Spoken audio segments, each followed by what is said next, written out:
ఉమ్మడి నల్గొండ జిల్లా దళిత బహుజన ప్రజలకు తెలియజేది ఏమనగా నా యొక్క పదవి, నా పేరు ఈదుల పరశురామ మాదిగా, తెలంగాణ దళిత సంఘాల జై చైర్మన్ను, BC federation state president Venkatesh Goud, Telangana వనరుల పరిరక్షణ కమిటీ శ్యామసుందర్ గౌడు, దళిత విద్యార్థి ఫెడరేషను అధ్యక్షుడు మచ్చగిరి,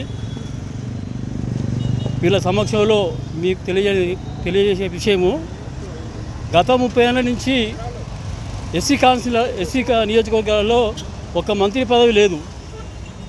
ఎప్పుడో ఎన్టీ రామారావు ఉన్నప్పుడల్లా మోత్పల్లి నరసింహన్నకు ఇచ్చిండ్రు. తర్వాత టీడీపీ ఇవ్వలేదు, టీఆర్ఎస్ 10 సంవత్సరాలు ఇవ్వలేదు, ఇప్పుడు కాంగ్రెస్ ఈ 30 సంవత్సరాల నియోజకవర్గాలలో మారినా కూడా ఏ మంత్రి పదవి ఇవ్వలేదు.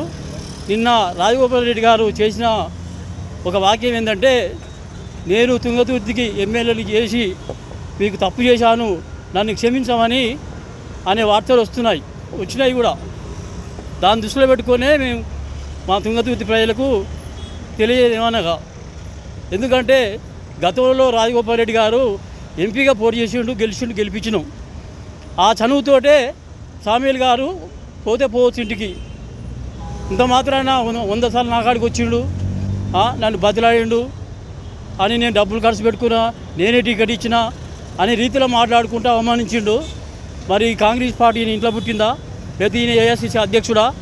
ఏ కమిటీ తోటి వాళ్ళ ఆదేశాల కొరకగా ఇచ్చినంత మాత్రాన నువ్వు అన్ని అవమానాలు చేయాల్సిన అవసరం లేదు కదా.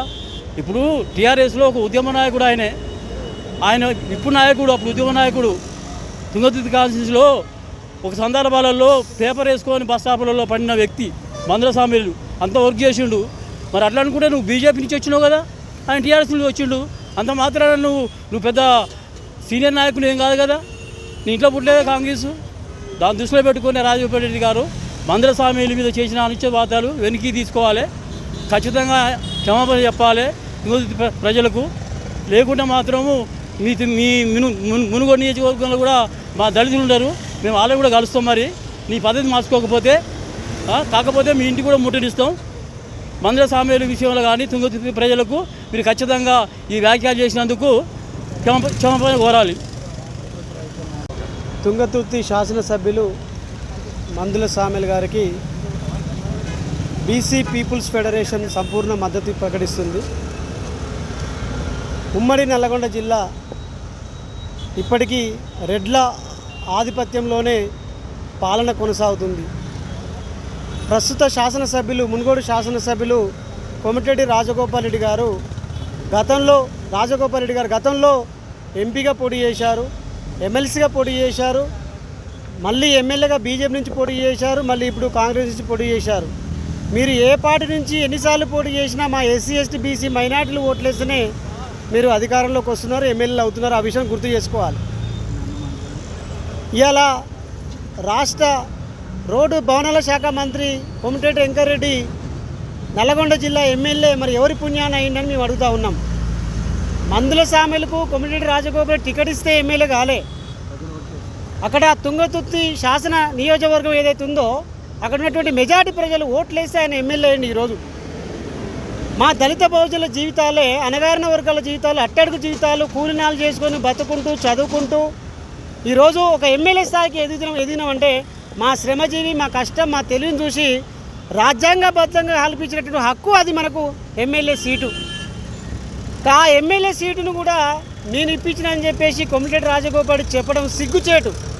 కోమటిరెడ్డి రాజగోపాల్ రెడ్డి కానీ వెంకరెడ్డి కానీ మీరు కూడా మీ ఇద్దరు అన్నదమ్ములు బుద్ధి మార్చుకోరు. ఫస్ట్ మీ నోరుని అదుపులో పెట్టుకోండి.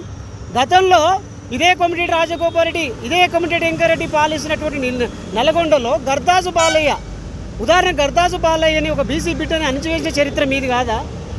అదేవిధంగా తండు సైదులు గౌడు, ఒక జడ్పీటీ స్థాయికి అయినటువంటి తండు సైదులు గౌడ్ని రాజకీయంగా అణచివేసింది కోమటిరెడ్డి వెంకరెడ్డి కాదా?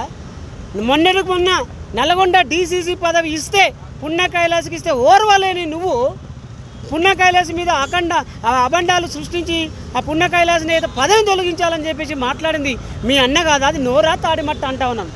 బొడ్డుపల్లి సీను మున్సిపల్ చైర్మన్ అయినటువంటి బొడ్డుపల్లి సీను లక్ష్మి అలా భర్తను చంపింది ఎవరు? తాటికాయల అక్షరాలతో టీవీలలో పేపర్లు రాలేదా? మీకు తెలుస్తలేదా ఈ రాష్ట్రంలో ఏం జరుగుతుందో?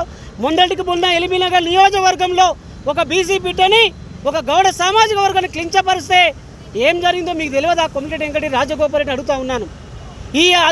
ఇది మరవకముందే మీరు ప్రెస్ మీట్లు పెట్టి మందుల సామెలను మేము టికెట్ ఇస్తే టికెట్ ఇప్పించిన నేను డబ్బులు ఇప్పించిన నా పుణ్యాన్ని ఎమ్మెల్యే అని చెప్పేసి మాట్లాడుతూ నోరు అదుపులో పెట్టుకో.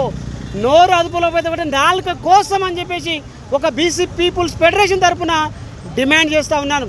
ఇలాంటి పునరావృతం కాకుండా ఇలాంటి ఆధిపత్య రాజకీయాలకు చరమగీతం పాడేంత వరకు బీసీ పీపుల్స్ ఫెడరేషన్ ఇలాంటి దళిత బహుజన నాయకులు మద్దతు, సంపూర్ణ మద్దతు ఎప్పుడు ఉంటుంది, ఎల్లప్పుడూ ఉంటుంది.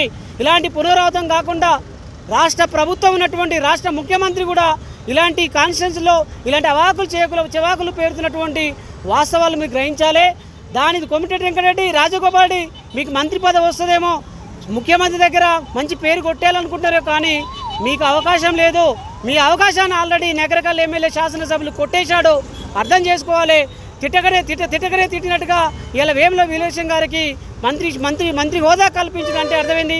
మీకు చెక్కు పెట్టడం కోసమే ఇలా ముఖ్యమంత్రి గారు ఆ విధంగా ఆయనకు అవకాశాలు ఇచ్చారు. కాబట్టి మీరు మందుల సామెలను అనడమో లేకపోతే ఇంకో ఎమ్మెల్యే చిరుమతి లింగేని అనడమో మాకు పార్టీలకు సంబంధం లేదు. ఒక బీసీ పీపుల్స్ ఫెడరేషన్గా ఎక్కడ రాష్ట్రంలో బీసీలకు అన్యాయం జరిగినా, ఎక్కడ రాష్ట్రంలో ఎస్సీ ఎస్టీ బీసీ మైనార్టీలకు అన్యాయం జరిగినా బీసీ పీపుల్స్ ఫెడరేషన్ అనేది నిలబడుతుంది, కొట్లాడుతుందని చెప్పి సందర్భంగా తెలియజేస్తూ ముగిస్తూ ఉన్నారు.